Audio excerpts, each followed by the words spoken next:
Assalamualaikum class, my name is Dr. Ghulam Mustafa and I'm here your main teacher and instructor of Principle of Microeconomics Econ 1111 from University of Education Lower Mall Campus Lahore. Class we will study today factor affecting the supply curve. हमने पिछली दो classes में 25वें और 26वें lecture में हमने supply curve, supply schedule, supply जो है वो लॉ ऑफ सप्लाई हमने पढ़ा और हमने कोशिश की कि हमने कास्ट के एसोसिएटेडली कि किस तरह कास्ट जब चेंज होती है तो हमने सप्लाई कर्व की नेचर पढ़ी कि किस तरह सप्लाई कर्व जो है वो चेंज होती है। ये हमने पिछले लेक्चर में डिटेल से देखा था कि किस तरीके से जो है एक एस कर्व जो है वो राइटवर्ड कैसे शिफ्ट होती है जब कास्ट डिक्रीज़ कर जाए और लेफ़्ट वर्ड कैसे शिफ्ट होती है जब कास्ट इंक्रीज़ कर जाए, यानी कि कास्ट के बढ़ने से। ये पिछले लेक्चर का मैं बता रहा हूँ, वो लेक्चर अगर आपने अंडरस्टैंड किया है तो ये लेक्चर आपको इजीली अंडरस्टैंड हो जाएगा। ठीक है, यानी कि अगर समरी बताऊँ तो अगर डिमांड कर्व जो है वो लेफ़्ट वर्ड शिफ्ट हो तो उसको हम कहते हैं कि इंक्रीज़ इन द कास्ट, और अगर राइट वर्ड शिफ्ट हो तो हम कहते हैं डिक्रीज़ इन द कास्ट। इस वजह से सप्लाई कर्व शिफ्ट होती है। और जो प्राइजेज़ चेंज होती है, प्राइजेज़ के चेंज होने से अलोंग द, यानी कि क्वांटिटी सप्लाई चेंज होती है, हम अलोंग द सप्लाई कर्व रहते हैं। और डेफिनेटली हम other factor of affecting supply curve आज पढ़ेंगे। और कौन से फैक्टर्स होते हैं प्राइस और कास्ट के अलावा, ये हम देखेंगे। और फिर हम देखेंगे कि ये इंडिविजुअल सप्लाई कर्व से हम मार्केट सप्लाई कर्व की तरफ कैसे जाते हैं। ये हमारे आज का लेक्चर का जो है वो लुबे-लबाब है। अच्छा जी, फैक्टर अफेक्टिंग सप्लाई कर्व जो है, जो मेजर फैक्टर्स जो हमने पिछली स्लाइड में बात की, मेजर फैक्टर्स आर कास्ट, जो शिफ्ट इन सप्लाई कर्व करता है, जो सप्लाई कर्व को शिफ्ट कर देता है। ये हमने 26वें लेक्चर में देखा था कि कास्ट जब होती है तो वो सप्लाई कर्व को शिफ्ट करती है, वो इंक्रीज़ हो सकती है, वो डिक्रीज़ हो सकती है। और हमने जो आप 26वें लेक्चर की जो सेकंड लास्ट स्लाइड है उसको देखें तो जो एस कर्व है जो हमने एक कार के रिलेटेड ड्रा की थी, अगर कास्ट जो है वो डिक्रीज़ कर जाए तो supply curve right word shift हो जाएगी, अगर इंक्रीज़ कर जाए तो वो लेफ़्ट वर्ड शिफ्ट हो जाएगी। और दूसरा मेजर फैक्टर प्राइस है, और ये प्राइस जो है ये डिमांड कर्व को शिफ्ट नहीं करता बल्कि उसके अलोंग द मोमेंट उसकी स्लोप को चेंज कर देता है। Movement along the supply curve, हम उसी सप्लाई कर्व के ऊपर रहते हैं। और उसमें हमने पिछली स्लाइड में देखा था, we have seen in previous lecture that decrease in cost would have the opposite effect causes the supply curve to shift to the right S2, यानी कि जो हम लेफ़्ट वर्ड अगर कास्ट जो है वो इंक्रीज़ करे तो वो लेफ़्ट वर्ड शिफ्ट होती है, अगर कास्ट जो है वो डिक्रीज़ करे तो वो राइट वर्ड यानी कि सप्लाई इंक्रीज़ कर जाती है। ठीक है, यानी कि अगर कास्ट जो आप देखें ना कि अगर आप एक प्रोड्यूसर है, चीज़ें प्रोड्यूस कर रहे हैं, अगर आपके फैक्टर प्रोडक्शन की कास्ट कम हो जाती है तो आप ज़्यादा सप्लाई करोगे, यानी कि आपकी सप्लाई जो है राइट वर्ड शिफ्ट हो जाएगी। ठीक है, और अगर आप किसी तरीके से महंगाई होगी या आपकी इनपुट्स की कास्ट बढ़ गई तो आपकी सप्लाई जो है वो शॉर्ट रन में कम हो जाएगी। सो फर्म वुड प्रॉफिट मोर पर कार अगर सप्लाई जो है वो इंक्रीज़ करती है, अगर कास्ट डिक्रीज़ हो जाती है। और आप देखें ना कि पेट्रोल की प्राइसेस कम हुई हैं तो बहुत से लोगों के फैक्टर प्रोडक्शन जो थे वो अब चीपर हो गए हैं, तो ये होगा कि बहुत सी प्रोडक्ट की प्राइसेस जो है वो नीचे आ जाती हैं। So they would be motivated to make more cars at given price, जो हम कार की एग्जांपल ले रहे थे, increasing in the quantity supply को, क्वांटिटी सप्लाई को इंक्रीज़ कर देता है। ठीक है, और इससे आप ज़्यादा प्रॉफिट अर्न करते हो जब कास्ट डिक्रीज़ करती है। ये पिछली स्लाइड का हमने पिछले लेक्चर का हमने ओवरव्यू आपको बता दिया। इसके बाद अगर देखें other factors affecting supply curve कौन कौन से होते हैं। Other factor that affect the supply, एक होता है नेचुरल कंडीशंस। जब नेचुरल कंडीशंस वर्स्ट हों तो सप्लाई जो है वो लेफ़्ट वर्ड शिफ्ट कर जाती है, वो आपकी जो है वो जो कास्ट्स को अगर इंक्रीज़ या डिक्रीज़ ना भी करे, नेचुरल कंडीशंस जो होती हैं वो एनफ सप्लाई को जो है वो रिड्यूस कर देते हैं। जैसे ड्राट हो गया, फ्लड्स होंगे, क्लाइमेट चेंज हो गया, इस तरह की जो चीज़ें हैं, जब फ्लड्स आते हैं, साइक्लोन आते हैं, तो ख़ास तौर पे ये होता है कि क्योंकि जितनी भी इंडस्ट्री है वो बेसिकली तो एग्रीकल्चर से रन हो रही है, उनके इनपुट्स ज़्यादातर जो है वो एग्रीकल्चर से आ रहे हैं। अगर टेक्सटाइल की बात करें तो वो कॉटन है, फूड इंडस्ट्री की बात करें वो भी एग्रीकल्चर है। तो जब ख़ास तौर पे फ्लड्स और ड्रॉट्स जब आते हैं, जब एग्रीकल्चर डिस्टर्ब होती है, तो क्या होता है, वो सप्लाई ही ख़त्म हो जाती है सम टाइम। देखिए ना कि 2008-9 में या 13-14 में जब बहुत ज़्यादा फ्लड्स आए पाकिस्तान में, तो वीट की सप्लाई कम हो गई, ठीक है ना। तो जब ये चीज़ें हों, नेचुरल कंडीशन जब वर्स्ट हों, तो सप्लाई कर्व जो है वो लेफ़्ट वर्ड शिफ्ट हो जाती है, वो इसको सप्लाई को रिड्यूस कर देती है। ये एक बहुत बड़ा फैक्टर है सप्लाई का, ये बहुत बड़ा सप्लाई शिफ्टर है। जब नेचुरल कंडीशन जो है वो वर्स्ट हों, ड्रॉट्स आ जाएं, फ्लड्स आ जाएं, जैसे ये कोरोना आ गया, इससे बहुत से मैन्युफैक्चरर जो है उनकी सप्लाई जो है वो बहुत ज़्यादा कम होगी, और सप्लाई जब कम होती है तो वो लेफ़्ट वर्ड शिफ्ट करती है। अगर गुड वेदर कंडीशंस हों, अच्छा जो है वो ख़ास तौर पे अगर सौदर्न पंजाब की तरफ जाएं, अच्छी बारिशें हो जाएं तो उनकी फसलें बहुत अच्छी होती हैं। तो इसी तरह जब वेदर कंडीशंस गुड हों, जब वो अच्छी जो है वो अच्छी जो है वो वेदर और फेवरेबल कंडीशंस हों, और बारिशें अच्छी हो जाएं या एग्रीकल्चर प्रोडक्शन इंक्रीज़ कर जाए, तो उस केस में ये ऑपोजिट होता है।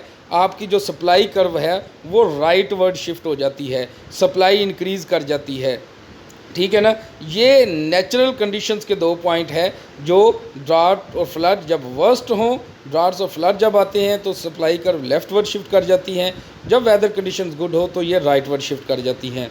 अच्छा, इसके बाद आ जाता है जी दूसरा बड़ा जो अदर फैक्टर है जो सप्लाई कर्व को शिफ्ट करता है, दूसरा सप्लाई शिफ्टर जो है वो न्यू टेक्नोलॉजी है।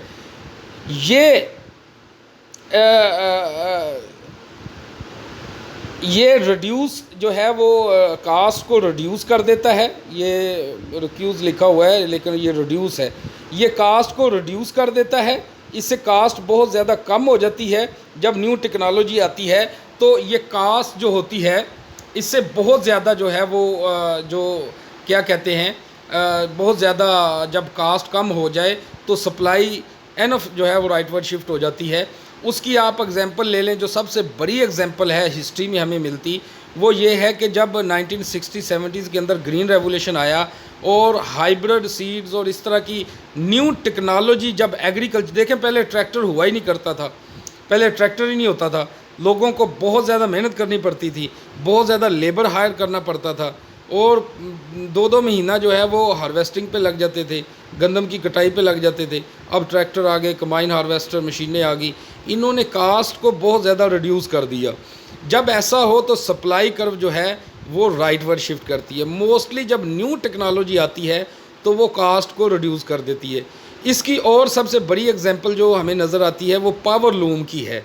पावर लूम्स इंडस्ट्री जो है, जो पावर लूम्स हैं, जो पावर लूम्स जो हमें नज़र आती है, पावर लूम इंडस्ट्री, ये कपड़े जब बनाते थे तो पावर लूम इंडस्ट्री बहुत ज़्यादा नॉइज़ होता था, बहुत ज़्यादा चीज़ें होती थी और बहुत ज़्यादा लेबर लगानी पड़ती थी, धागा है, कपड़ा है, बहुत ज़्यादा चीज़ें। अब जब नई टेक्नोलॉजी आ गई, नई मशीनरी आ गई, नई चीज़ें आ गई, तो जहाँ पे जो पावर लूम में जब 10 बंदे एक मशीन के ऊपर काम करते थे, अब एक बंदा 4-4, 5-5 मशीनों से काम ले रहा है। तो इससे ये हो गया कि कास्ट कम होगी और प्रोडक्शन कितनी ज़्यादा होगी, ठीक है ना। तो ये भी एक बहुत बड़ा सप्लाई शिफ्टर है, ये भी कास्ट को रिड्यूस करता है। आगे है गवर्नमेंट पॉलिसीज़। जो गवर्नमेंट पॉलिसीज़ हैं ये भी जो होती हैं ये डायरेक्टली इनडायरेक्टली जो है वो कास्ट को अफेक्ट करती है। ये भी गवर्नमेंट पॉलिसी सम टाइम होता है कि सप्लाई कर्व को राइट वर्ड शिफ्ट कर देती है और सम टाइम ये लेफ़्ट वर्ड शिफ्ट कर देती है। अच्छा, government policies can affect the cost of production and supply curve through the taxes, regulation and subsidies. जब गवर्नमेंट नए रूल्स और रेगुलेशन और इस तरह की चीज़ें सब्सिडीज़ देती हैं या टैक्सेस लगाती हैं, तो ये भी एक बहुत बड़ा फैक्टर होता है सप्लाई शिफ्टर का। ये याद रखें, जो गवर्नमेंट पॉलिसीज़ हैं ये न्यू टेक्नोलॉजी हमेशा जो है वो सप्लाई कर्व को राइट वर्ड शिफ्ट करती है, लेकिन government policy some time rightward shift करती है और सम टाइम लेफ्टवर्ड शिफ्ट करती है, ठीक है ना। सम टाइम ये सप्लाई को जब रिड्यूस कर दे तो सप्लाई कर्व लेफ्टवर्ड शिफ्ट हो जाती है। जब गवर्नमेंट पॉलिसीज़ जो है वो फेवरेबल हों और वो सप्लाई को राइटवर्ड शिफ्ट कर देती है, सप्लाई को इंक्रीज़ कर देती है। उसकी मिसाल है अगर टैक्सेस लग जाएँ, जब टैक्सेस लग जाए तो किसी भी फर्म का जो कास्ट ऑफ प्रोडक्शन है वो इंक्रीज़ कर जाती है। जब कास्ट ऑफ प्रोडक्शन इंक्रीज़ कर जाए तो सप्लाई कर्व जो है वो लेफ़्टवर्ड शिफ्ट कर जाती है। वो आपकी जो है वो लेफ़्टवर्ड शिफ्ट होने की वजह कास्ट के बढ़ जाने की वजह से आपकी सप्लाई कर्व जो है वो लेफ़्टवर्ड शिफ्ट हो जाती है। इसी तरह जो सब्सिडीज़ होती हैं, ठीक है ना, टैक्सेस जो है अगर कम किए जाएँ ना, अगर टैक्सेस बढ़ाए जाएँ तो कास्ट ऑफ प्रोडक्शन इंक्रीज़ हो जाएगी और सप्लाई कम हो जाएगी। अगर टैक्सेस को कम कर दिया जाए तो सप्लाई कर्व राइटवर्ड शिफ्ट होगी। इसकी मिसाल ऐसे ले लें कि इस दफ़ा जो गवर्नमेंट ने बहुत से टैक्सेस कम कर दिए हैं। जब गवर्नमेंट ने टैक्सेस कम कर दिए हैं, इस वक्त जो हमें मिसाल मिल रही है, तो जो बहुत से टैक्सेस जो हैं वो ऑयल के ऊपर टैक्सेस बहुत से कम कर दिए हैं ताकि इनका गवर्नमेंट का मकसद ये है कि हम टैक्सेस को कम करें ताकि लोग प्रोडक्शंस की तरफ आएँ। अगर कोई कहता है ना कि देखें सैलरीज नहीं दी और सैलरी नहीं बढ़ाई और ये नहीं किया वो नहीं किया, ये सबसे बड़ा इंसेंटिव्स है जो प्रोड्यूसर्स को दिया गया है। ये जो हमारी करंट गवर्नमेंट का एक ये ऑब्जेक्टिव चला आ रहा है कि ये अब कारोबार चलें, कारोबार जो है वो चलेंगे, लोगों को एम्प्लॉयमेंट, जो गवर्नमेंट को सबसे बड़ा थ्रेट है कि अनएम्प्लॉयमेंट ना हो जाए, लोग बेरोज़गार ना हो जाएं। और ज़्यादा अभी कुछ हो रहे हैं और ज़्यादा, बहुत ज़्यादा अनएम्प्लॉयमेंट, जैसे अमेरिका में 4 करोड़ लोग जो हैं वो अनएम्प्लॉयड हो गए। गवर्नमेंट का ये ऑब्जेक्टिव है कि लोग अनएम्प्लॉयड ना हो जाए, इसलिए उन्होंने सारे टैक्सेस जो है वो बहुत ज़्यादा कम कर दिए हैं ताकि लोग अपनी प्रोडक्शन स्टार्ट करें और लोगों का रोज़गार ख़त्म ना हो। गवर्नमेंट के पास तो बहुत चंद लोग काम करते हैं, वो ये गवर्नमेंट का हार्डली 1-2 करोड़ एम्प्लॉयज़ होगा, बाकी 18 करोड़ जो है, जो जितने भी लोग हैं वो तो प्राइवेट बिजनेस और प्राइवेट कंपनीज और प्राइवेट मुलाजम हैं।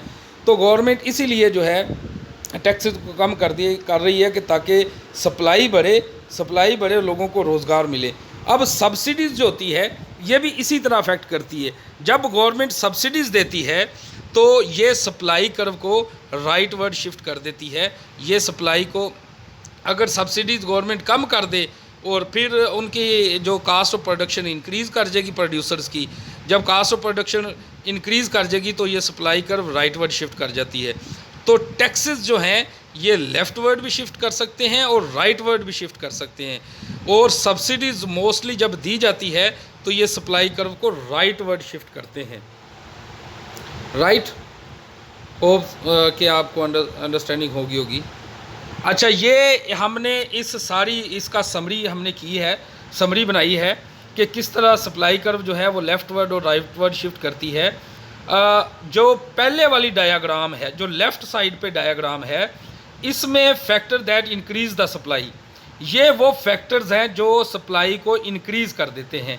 जैसे favourable natural conditions for production, अगर नेचुरल कंडीशंस अच्छी हों, गुड हों, तो वो ज़्यादा प्रोडक्शन होगी, एग्रीकल्चर ज़्यादा होगी, जिससे एग्रीकल्चर ज़्यादा होने से बहुत ज़्यादा इंडस्ट्रीज़ की जो प्रोडक्शन जो है वो इंक्रीज़ कर जाएगी।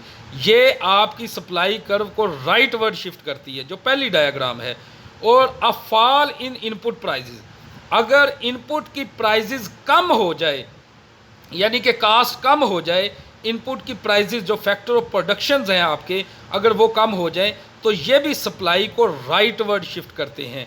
इसी तरह अगर लोअर प्रोडक्ट टैक्सेस, अगर टैक्स कम हो जाएं और लेस कॉस्टली रेगुलेशन के गवर्नमेंट को नए रेगुलेशन, इस तरह की चीज़ें जो है वो आसान कर, बिज़नेस फ्रेंडली गवर्नमेंट कर दे, तो ये भी सप्लाई कर्व को है। आप देखें बिज़नेस स्टार्ट करना चाह रहे हैं, आजकल तो बहुत मुश्किल है, यहाँ से जाओ वहाँ पे जाओ, तो गवर्नमेंट हमेशा ये कोशिश किसी तरीके से वन विंडो ऑपरेशन हो जाए ताकि लोग एक दफ़ा आएँ और एक दफ़ा आने से उनके बिज़नेस स्टार्ट हो जाएं, उनको लीगल रेगुलेशंस मिल जाएं।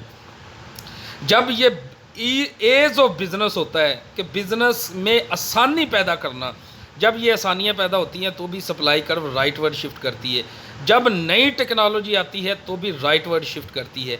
ये पिछली सारी स्लाइड्स का निचोड़ है। जो दूसरी है राइट साइड पे आपके पास जो डायग्राम नज़र आ रही है, ये सप्लाई कर्व को कम करती है, सप्लाई कर्व को लेफ्टवर्ड शिफ्ट करती है, ये आउटपुट को कम करते हैं ये फैक्टर। वो कौन से हैं? पुअर नेचुरल कंडीशन, जैसे ड्राट हो गया, फ्लड हो गया। और राइज इन इनपुट प्राइस, अगर इनपुट की प्राइसेस बढ़ जाए तो भी सप्लाई कर्व लेफ्टवर्ड शिफ्ट हो जाती है। और डिक्लाइन इन टेक्नोलॉजी, अगर टेक्नोलॉजी मतलब इतनी लेटेस्ट टेक्नोलॉजी ना आए, ये ज़्यादा इतना कॉमन नहीं है ये फैक्टर, लेकिन फिर भी अगर कोई नई टेक्नोलॉजी ना आए, पुरानी टेक्नोलॉजी सारी चीज़ें हम कर रहे हैं, तो इससे जो है वो सप्लाई रिड्यूस हो सकती है। हायर प्रोडक्ट टैक्सेस, मोर कॉस्टली रेगुलेशंस, कि जैसे बिज़नेस बहुत ज़्यादा मुश्किल है, कमिश्नर ऑफिस जाएं जी, कमिश्नर ऑफिस जाएं जी, फ़लाँ जगह पे जाएं जी, रेवेन्यू डिपार्टमेंट में जाएं जी, आप जो है वो FBR के दफ्तर के चक्कर लगाएं जी।